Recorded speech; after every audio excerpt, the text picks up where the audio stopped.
नमस्कार दोस्तों, स्वागत है आपका हमारे चैनल ओम स्पिरिचुअल जर्नी ओम पर।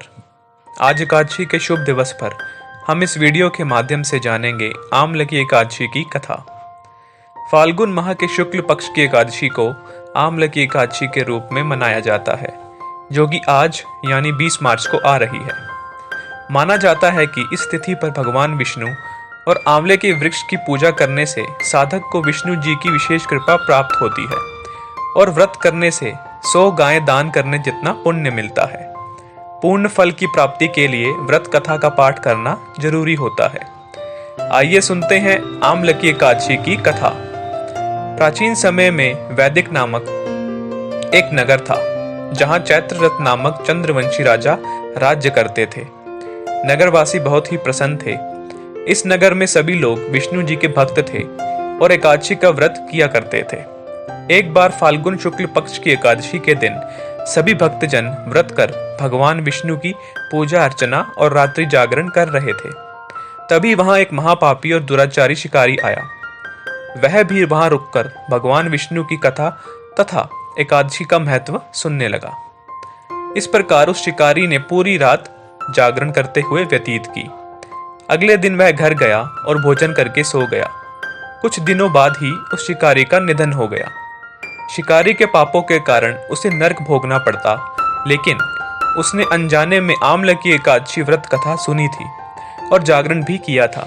इसलिए उसने राजा विदुरथ के घर जन्म लिया और उसका नाम वसुरथ रखा गया। फिर एक दिन वसुरथ जंगल में भटक गया और एक पेड़ के नीचे जाके सो गया।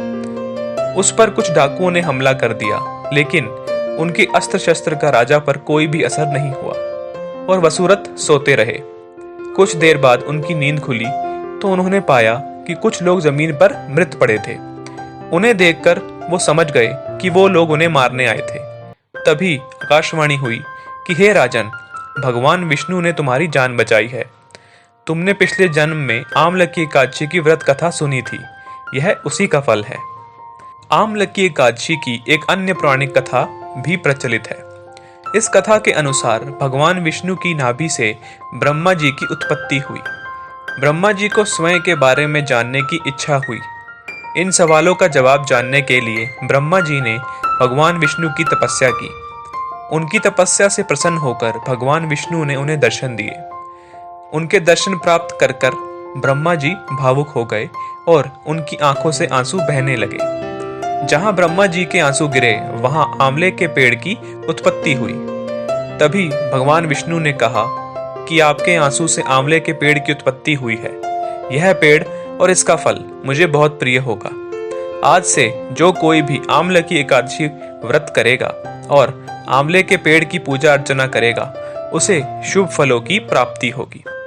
आमल की एकादशी व्रत की पूजा विधि। भगवान विष्णु की पूजा कर उन्हें आंवले का भोग लगाएं। पूजा के बाद आंवलों के पेड़ के नीचे कलश स्थापित करें।